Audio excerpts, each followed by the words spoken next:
get ready with me kasi today is Sunday, so mag-church tayo. Ayan. So, hindi ako nakakalabas na hindi ako nagbo-blower.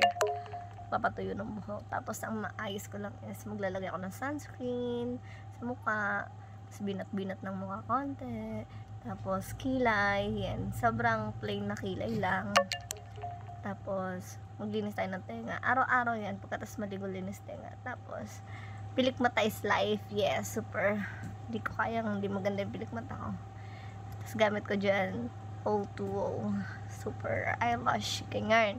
Tapos lip tint lang. Tapos blush on habang may nangungulit sa likod. Oh, picture. Taran! Yan, super sweet niya sa akin. Lagi kami ganyan. Hindi nag-aayos kami. Tapos habang nagre-record ako dito, alam niyo ba pinapanood niya ako. Tapos amazed na amazed siya. Okay, papunta na kaming church niya. Excited siya mag-serve. Init na init siya dyan kasi ang init ng surplice niya tsaka sutana niya.